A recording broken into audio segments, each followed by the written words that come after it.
G'day mates, my name is Black Vulpine and today I'm going to talk about why COPPA on YouTube is not a big deal. Now before we begin, I just want to make one thing clear. Yes, this is partly a rant, but I also have a hope that I can educate people on the COPPA drama and put people's fears to rest. If, like me, you want your fears put to rest, then I urge you to listen carefully to this video and watch it to the very end. Lately, I've been seeing a lot of people leaving YouTube or saying they're going to leave YouTube because YouTube recently announced that creators now have to comply with the new Child Online Privacy Protection Act, or COPPA, and expect all users on the platform to declare whether or not their content is made for kids. Some of the people leaving believe that the rules will not come into effect until sometime in the near future. The truth is that the rules are in effect now and have been since November when they announced it. It coincides with another unrelated fear-mongering chapter happening around the same time that also turned out to be bogus. And my observation of the YouTube community is that whenever some small change happens or occurs suddenly, everyone's all like, "Oh my god, what the fuck are we gonna do? Delete channel!" And basically overreact in as many ways as you can think of. Anyway, let's get back to COPPA. Quite a lot of users, including a few that I subscribe to, have already deleted their channels and or made their videos private and unwatchable. There honestly has been no need whatsoever to do any of this. That's because COPPA is simply a US-made act to protect the privacy of children under the age of 13 browsing the internet by banning advertisers from collecting their data without parental consent. YouTubers are made to declare whether or not their content is made for kids as a means of assisting this system. Yes, it's stupid, but it also nowhere near the monster everyone is making it out to be. The vast majority of people don't seem to read the fine print, which, if you're worried about a particular thing, you absolutely should be doing, so that you can be sure of the answer when you ask yourself, is this really a thing I should be worried about? Now, the first thing you should do, and this is something you should be doing anyway, is to go into your channel settings on a desktop browser and choose your Made for Kids content declaration settings. There will be three options. You can mark all your videos as made for kids, mark them as not made for kids, or choose on a video by video basis. What you choose here will become the default settings for all new videos that you upload as well. And whatever you choose now, you'll be able to change it later and even go into individuals' videos and manually change them, even if you selected a change all option.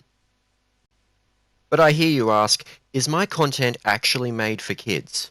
Well, YouTube lays this out nice and clear in the fine print, as well as in an external link you can open when you choose your default settings. According to the FTC's guidance on COPPA, a video is child-directed, which we call made for kids, if children are the primary audience based on the factors described below, or children are not the primary audience, but the video is still directed at children based on the factors below. This is known under COPPA as mixed audience content, which is a type of child-directed content. General audience content is not the same as mixed content audience. These factors below also outline some examples of stuff that weighs the content in favor of made for kids, but, and I'll cover this in more detail in a moment, does not automatically mean it is legally considered made for kids. Some of these things include the educational content, whether the video includes child actors or models, or whether the video includes characters, celebrities, or toys that appeal to children, including animated characters and cartoon figures. Now, that last one I mentioned is most interesting to me because a good portion of my content involves games that are at least somewhat kid-friendly, including Angry Birds, Little Big Planet, and Spyro the Dragon. But let's go deeper, and you'll find out why we shouldn't be worried.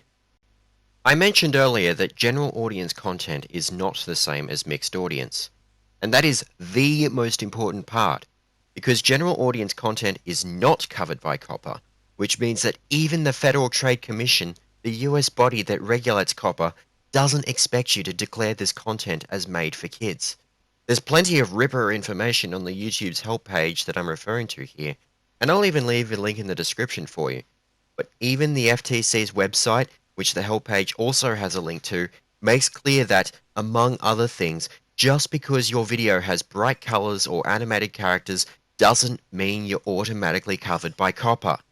And as for YouTube's help page, it's once again laid out nice and clear that general audience content, those three magic words that will help keep you clear of COPPA, includes, but is not limited to, a DIY video teaching hobbyists how to remake dolls or to make clay figurines, a family vlog telling other parents about an amusement park visit, a video featuring detailed instructions around creating mods or avatars, animated content that appeals to everyone, and perhaps most importantly, a gaming video that features adult humor, which again, most of us already do this. The bottom line is this. While all of this seems very new to us, the truth is that COPPA is a law that has existed for quite some time. Despite what I said earlier, it is not a new thing, and it's a law that has actually existed since 1998. YouTube has only recently put the content declaration requirement up as part of a legal sentiment by the FTC. YouTube, and by extension us, have always been required to follow these laws, only now YouTube is required to set their advertising algorithms to avoid data mining children as much as they can. As far as we're concerned, we simply have to take an extra step to ensure that we are complying with the law, which many of us already are. Even if the content we make contains child-friendly elements, many of us still make content intended for as broad an audience as possible. And it's crystal clear that the FTC's legal definition of this means a general audience, which is not covered by COPPA. And so, the bottom line is this. Is your content designed to directly involve children in some way? If no, then the chances are you are okay. Remember that it's up to the FTC to prove that your content is made for kids, and for many of us, they'll be perfectly fine with what we do. Like a lot of things on YouTube, the whole drama is based on exaggeration, hearsay, misinformation, and a plain lack of understanding of the fine print. Perhaps by sharing this video, you can spread awareness of people's rights and help put their fears to rest. In the meantime, you can leave a like and a comment if you like what you saw here today. And don't forget to boot me on the snoot and ring the bell to learn when all my new videos are coming out. And don't forget to buy me a coffee as well. And I will see you next time. Bye for now!